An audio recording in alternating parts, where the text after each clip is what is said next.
Howdy folks, I'm Yelping Yellow Flag, yawningly yanking yucky yellow yarn. I'm Amber. And here is more yucky yellow yarn for us to yank on.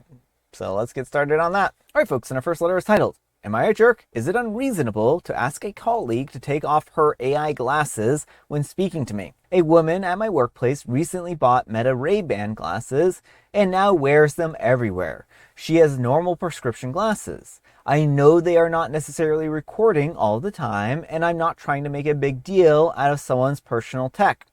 But I feel uncomfortable having conversations with someone wearing glasses that can record audio and video without it being immediately obvious. It feels different to someone holding a phone because at least you know that you may be recorded. Would it be unreasonable or petty to ask her to take them off when speaking to me, or is this a fair privacy boundary in the workplace? All right, folks, what do you think?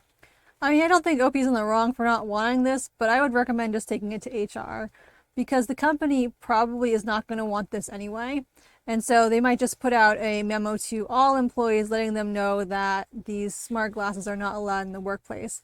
Because in many work environments, the employees are working with sensitive information, and the company does not want that liability of what if this information gets leaked. Yeah.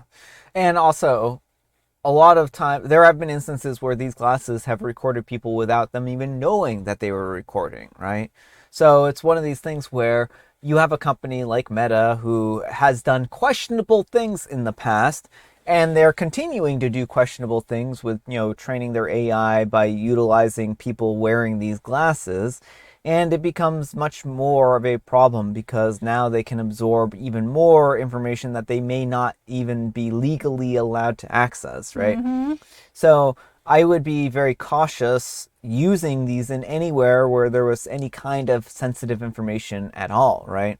Like if OP works in a place that has personally identifiable information and this, coworker accidentally records stuff or, Meta records stuff without them knowing, then that could be a huge liability to the company. And I think that, OP should totally talk to HR. And I'm pretty sure HR is going to be like, oh, yeah, we can't have somebody who could be recording people or clients or anyone else without their knowledge, walking around. So I think pretty much they would release a blanket statement being like, yeah, no, you actually can't wear those glasses, right? I mean, in my job, we have a lot of Teams meetings, and those meetings can be recorded often, but they're not being recorded without everyone knowing it first. Like, people will be like, oh, hey, do you mind if I record this, right? Well, they're being used internally. Mm-hmm. They're not being shared to external servers where people outside the company could use them. Exactly. And it would be really bad if that stuff did get out because there is a lot of private information that's discussed that could really harm the company if somebody were to come in and try to use those ideas or, understand our infrastructure or architecture or any other kinds of things, right? Or even just like corporate espionage type of stuff where they get, or like, oh, well, we can use this for insider trading or any number of things here too, right? So, yeah, I think that HR is probably the best place for this because I don't think HR is going to have a very happy time with these devices, But let me know what you folks think. So anyhow, take care and good luck. All right, folks, and our next letter is titled, Am I a jerk for telling my friend that his quote-unquote business idea wasn't worth quitting his job for, and now he blames me for not stopping him? A friend of mine came to me a few months ago, excited about starting his own business, and asked what I thought before he committed to it. I told him honestly that I had concerns. The market seemed saturated, his plan didn't account for how long it would take to turn a profit, and I didn't think the timing was great given the financial situation. I said that I would support whatever he decided, but I wanted to be honest instead of just hyping it up. Well, he went ahead and quit his stable job anyways to pursue it full time. The business has struggled a lot more than he expected, and now he's dealing with financial stress he didn't anticipate. Recently, he brought that conversation up again, saying that since I had doubts, I should have pushed harder to stop him instead of half-heartedly expressing concern, then still saying that I would support him either way. I told him that I had given him my honest opinion. But ultimately, it was his decision to make, and I didn't think that it was my place to outright tell him not to do something that he clearly wanted to try. He said real friends step in harder when they see someone making a mistake, and that my support, no matter what attitude, made him feel like I didn't actually care enough to stop him. A couple of mutual friends think that I should have been more direct instead of softening my honest opinion with reassurance. Am I the jerk for not pushing harder against his decision after voicing my concerns? All right, folks, what do you think? No, not the jerk. I mean, you're not his partner. You're not someone who has a financial stake in his life. You're not his parent. I understand, like, obviously if he was a minor and you had a responsibility to him, why you would want to talk to him more, or if you were his partner and you two had a vested financial interest together. But you two are independent adults. You're friends, and your lives are not entwined in that way. You told him you thought it was a bad idea, but it's not your place to stop him. Yeah, I mean, I think OP is not in the wrong here. I mean, personally, I probably would have said it something along the lines of, hey, it's your life, you can do whatever you want. I think it's a terrible idea. I'm not sure I would have been like, oh, I'll support you in whatever you do, because support sounds like an actual active type of role where you're actually going to provide some kind of aid or assistance, right? Whereas what OP is providing is moral support, like that doesn't mean a whole lot when you're in a bread line, right? um, so I think that maybe not saying, "Oh, I'll support you no matter what," is probably like a bit of a not true statement, because I don't think OP is actually bringing them in or having them live under their roof, or helping them out in a financial way when things get rough, right? And so I think in that respect, probably OP wasn't necessarily as honest as they could have been, and I think they could have been a little more blunt. But I also don't think that OP was wrong here, because they can't tell their friend what to do. Their friend's an adult. But let me know what you folks think. So anyhow, take care and good luck. All right, folks, and our next letter is titled, Will I Be a Jerk for Bringing a Food Dish to an Org Function When Less Than 0.5% Has an Allergy? So I'm going to an organizational function where we are asked to bring snacks to share, as this will be a multi-hour event.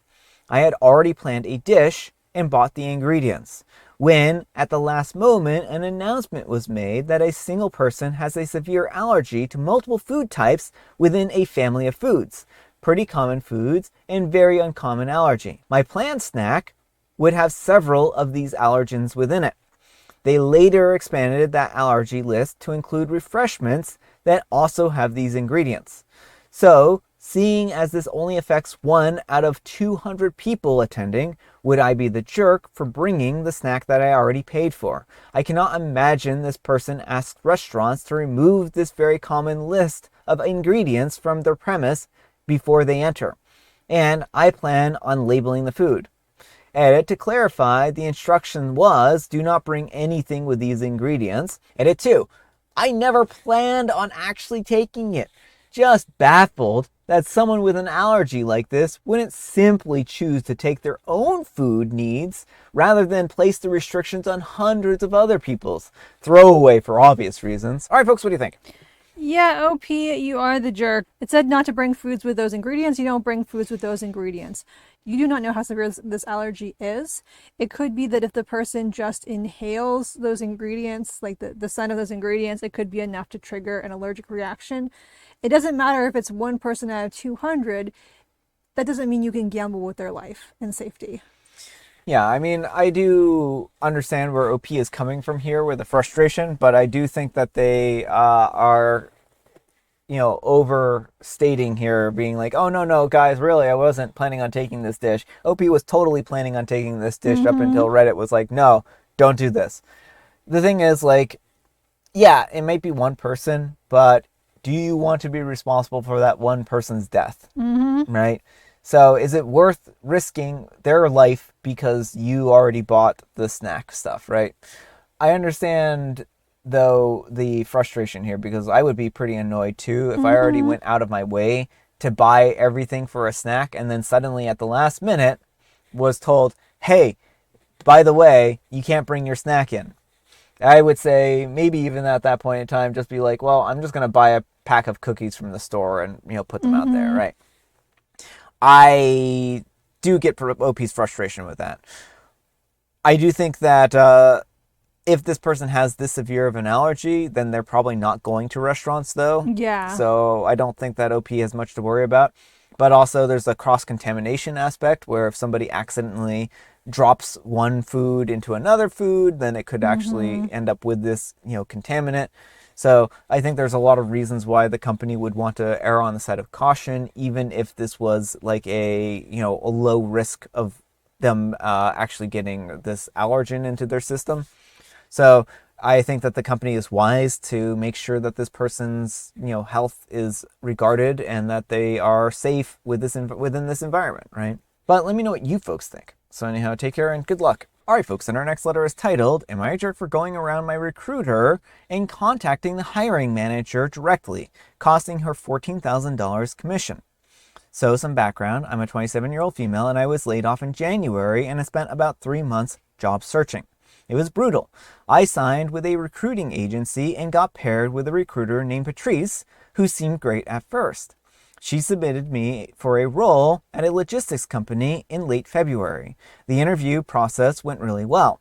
2 rounds, good vibes. The hiring manager basically told me that I was the front runner. Then nothing. Total silence. I emailed Patrice every few days for 3 weeks asking for an update. She kept saying that she was following up and waiting to hear back. Vague, nothing concrete. At the 4th week mark, I was getting desperate. Bills were piling up and I still had the hiring manager's email from the interview process, so I just emailed him directly. I apologized if I was overstepping and I said that I remained very interested and had asked if there was any update on the timeline. He replied within 2 hours. Turns out Patrice had never followed up with him after round 2. Not once.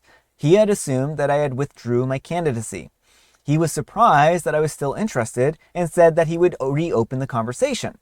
Long story short, I got the job. Good salary, great team, and I'm really happy there. The problem is that because I made direct contact, the company's legal team determined that Patrice's agency was not the originating force behind my hire.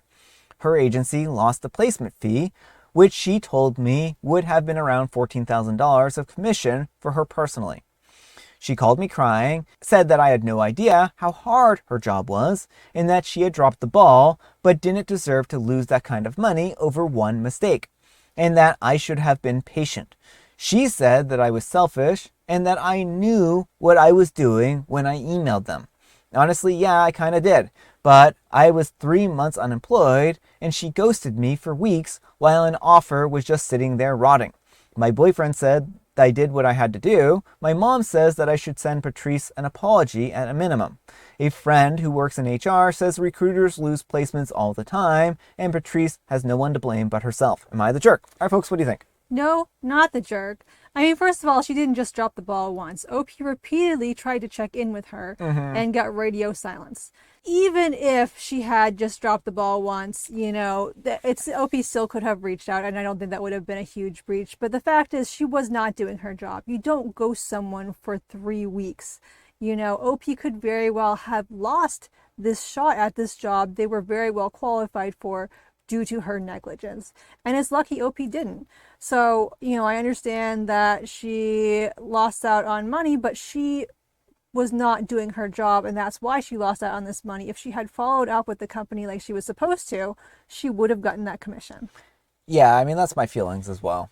I mean, Patrice dropped the ball, and it wasn't just one ball drop. This was a series of ball drops. You don't drop a ball for 3 weeks, right? And I mean, I understand that Patrice's job is hard, but it took OP less than 2 hours to hear back from these people after drafting an email. All she had to do was send an email out and, go from there. Now, my question is, was Patrice being negligent? Was she being greedy and thinking that she could get even more of a commission from OP? What are her reasons here, right?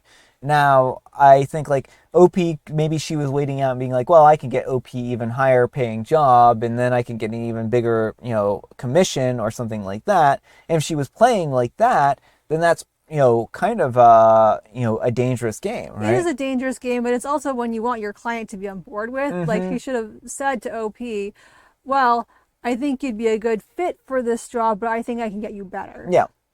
So if that was the case, then she should have clearly communicated that to OP and let OP make the decision, right? Mm-hmm. Not just done this behind OP's back. And of course, this is speculation. I have no evidence that this is something that she had planned. It could have just been that she dropped the ball and just didn't ever follow up like she was supposed to. But again, you can't expect to get paid for a job if you don't do that job, right? She may have gotten OP up to the point where they got the interview, but she failed to do any kind of follow-up whatsoever, and OP wouldn't have gotten this job had they not followed up. They did Patrice's job for them. Mm-hmm. And that's just how it works sometimes. That's the breaks. If somebody goes ahead and does this behind your back, and you have to kind of expect that you need to be upfront, you need to be on the ball, and you need to give people jobs who are looking for jobs if that's your job, right? So no, I don't blame OP at all. But let me know what you folks think. So anyhow, take care and good luck. All right, folks, it is tea time. Grab your beverages of choice. I've got some tea right here, and Amber, she has a joke. What did the elephant say when it walked into the post office? It probably said, "Can you check my trunk for mail?" I don't know. Ouch. Oh, yeah. I mean, I guess that would make sense. That's a pretty big dad joke. I mean, this is the big book of dad jokes. And I have Mega Mint. All right, folks, that's all the time we have for today. Thank you so much for watching. Happy Manic Monday, folks. I hope your Monday is off to a great start. Amber, we need some kind of moral advice and or guidance, and please have it on jobs. If you want to get paid for a job, you need to follow through. Yeah. But thanks so much for watching, and we'll see you all tomorrow. Bye.